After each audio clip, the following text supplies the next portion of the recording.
प्रिय विद्यार्थियों, नमस्कार। मैं डॉक्टर बी.आर. शास्त्री, सह आचार्य संस्कृत, बाबू शोभाराम राजकीय कला महाविद्यालय अलवर।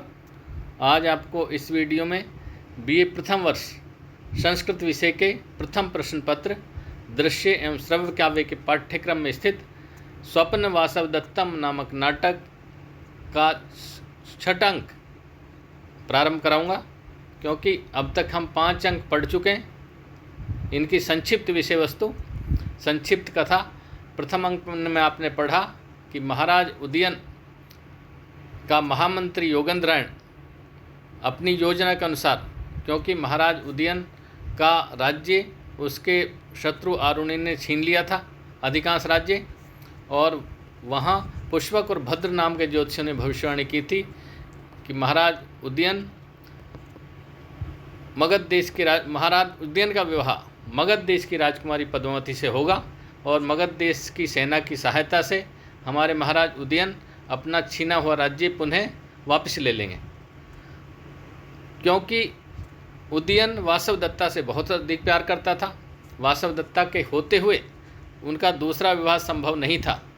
इसलिए आचार्य योगेंद्रायण ने योजना बनाई कि वासवदत्ता को छुपा देते हैं और वो वासवदत्ता को साथ लेकर के वन में चले जाते हैं, जहाँ उनकी मुलाकात मगध देश की राजकुमारी पद्मावती से होती है और योगेंद्रायण वासवदत्ता को मगध देश की राजकुमारी पद्मावती के पास धरोहर के रूप में रख देते हैं। दूसरा अंक में आपने पढ़ा कि वासवदत्ता, जिसका नाम अब अवंतिका है, तो अवंतिका और पद्मावती माधवी लता मंडप में गेंद से खेल रही हैं और वहाँ फिर उनको समाचार मिलता है कि वहाँ महाराज उदयन यहाँ मगध देश में आए थे, तो पद्मावती के विवाह की चर्चा उनके साथ हो रही है और आज ही जो मंगल जो कार्य हैं वो किए जाने हैं, इसलिए चलें।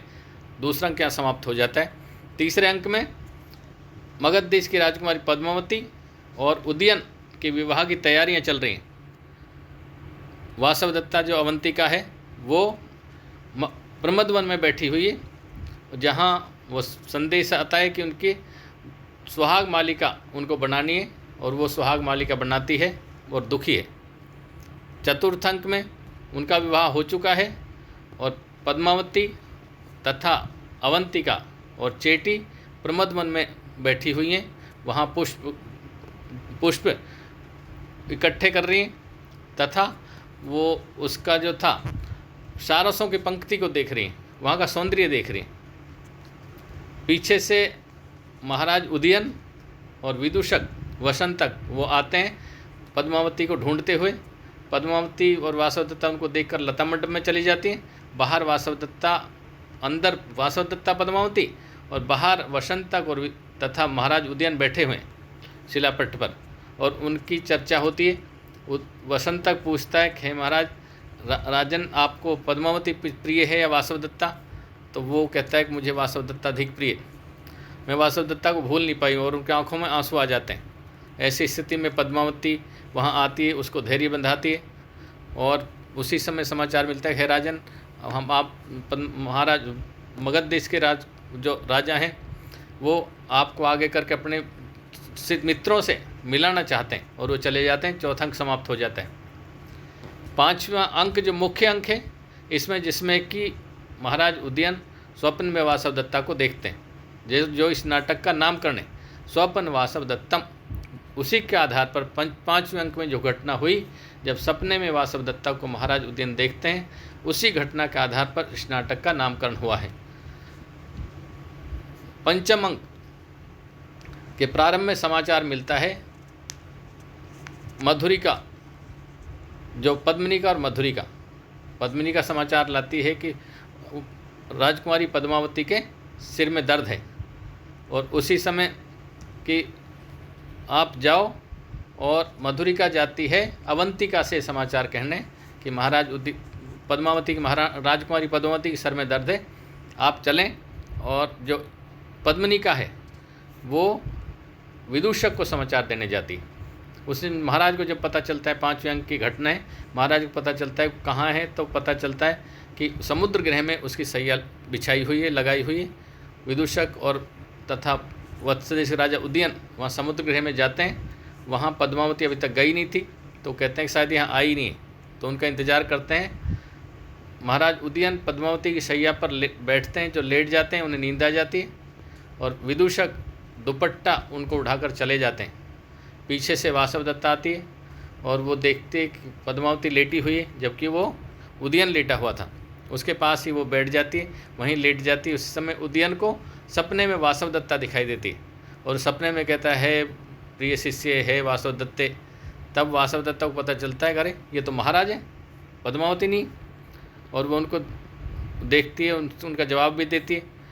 उसी समय उनका हाथ लटक जाता है और वासवदत्ता सोचती काफ़ी देर होगी, चलो निकलती हूँ, पर इनके हाथ को ऊपर रख देती हूँ चारपाई में। वो हाथ को ऊपर उठाकर रखना चाहती है, तुरंत ही महाराज उदयन की आंख खुल जाती है। वो उसके पीछे दौड़ते हैं, पर नींद में पता नहीं चलता है और वो निकल जाती है। वो समझ नहीं पाता है कि सपना था या वास्तविकता थी, और इसी बात को वो विदूषक से कहता है कि मैंने आज वासवदत्ता को देखा है।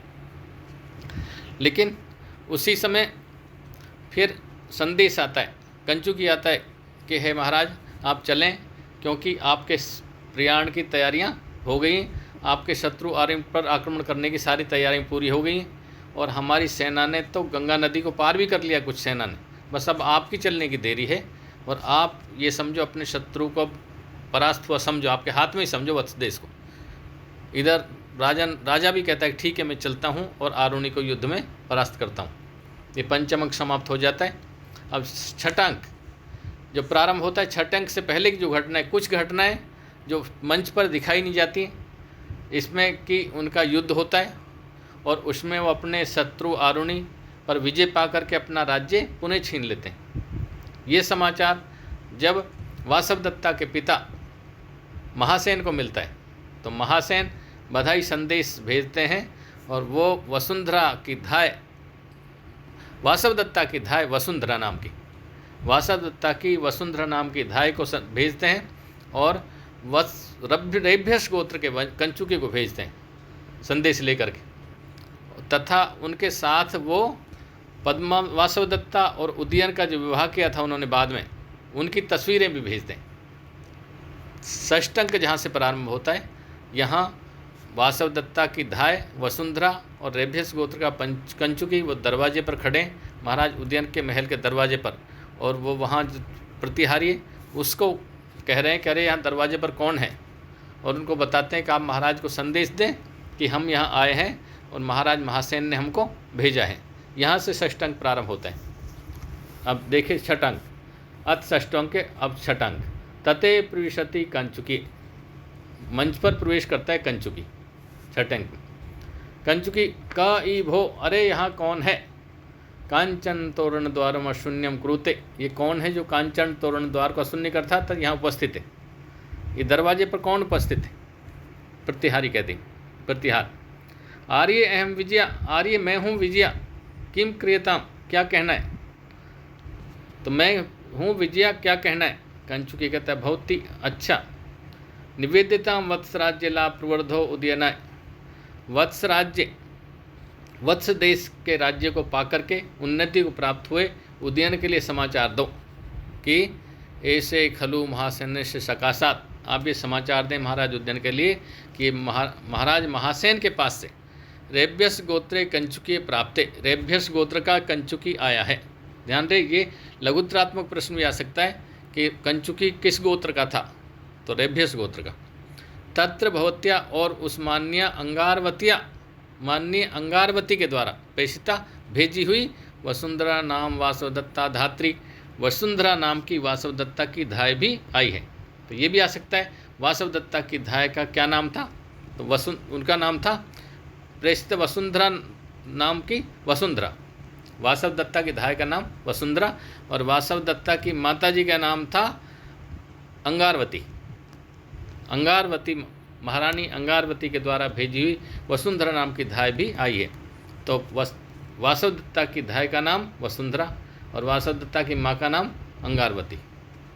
प्रतिहारम स्थिता इति, और प्रतिहारम स्थिता, वो प्रतिहारम स्थिता दरवाजे पर खड़े, वो दरवाजे पर स्थित हैं। प्रतिहारी द्वारपाल, प्रतिहारी द्वारपाल, आदेश काले प्रतिहार से, लेकिन ये समय वो संदेश देने का नहीं है, द्वारपाल का वहाँ संदेश देने का समय नहीं। कंचुकी कथम आदेश काले, क्यों संदेश देने का समय क्यों नहीं, क्या कारण है? प्रतिहारी कहती सुनो तो आर्य सुने कि इस समय हम महाराज को संदेश नहीं दे सकते। कंचुकी पूछता है क्यों, कि आप सुने। अद्य भर्तु सूर्यामुख प्रसाद गतेन, कि आज स्वामी सूर्यामुख महल में गए और केनापि वीणा बाधिता, वहाँ किसी ने वीणा बजाई। आज हमारे महाराज सूर्यामुख महल में गए थे और वहाँ किसी ने वीणा बजाई। ताम च श्रुत्वा, जब महाराज ने उस वीणा की आवाज़ सुनी तो भणितम भर्ता भणितम, स्वामी ने कहा घोषवत्या शब्द श्रूयताम श्रूयत इति, अरे ये तो घोषवती का सा शब्द सुनाई दे रहा है, ये आवाज़ तो घोषवती की। कंचुकी ततस्तते, फिर क्या हुआ, चलो ये तो सुना, फिर क्या हुआ?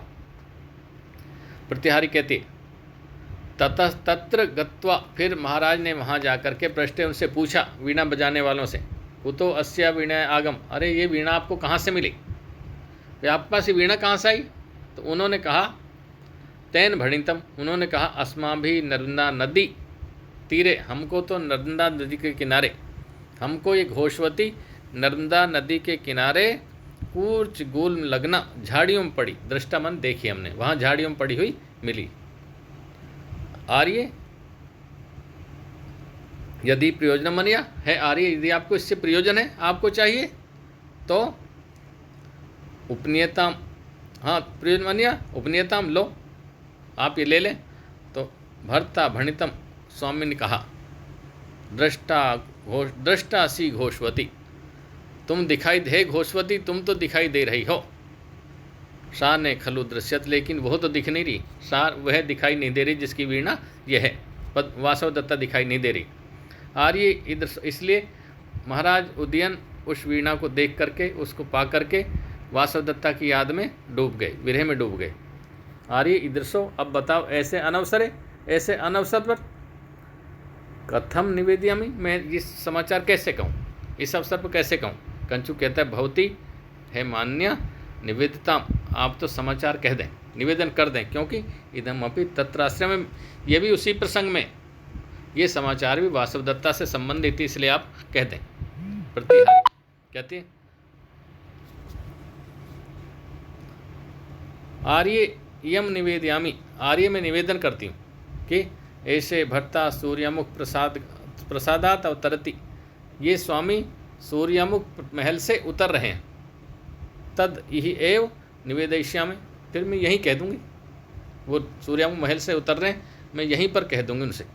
कंचुके भवती तथा, ठीक है आप यहीं कह देना। उभव निष्क्रांतौ, दोनों निकल जाते हैं।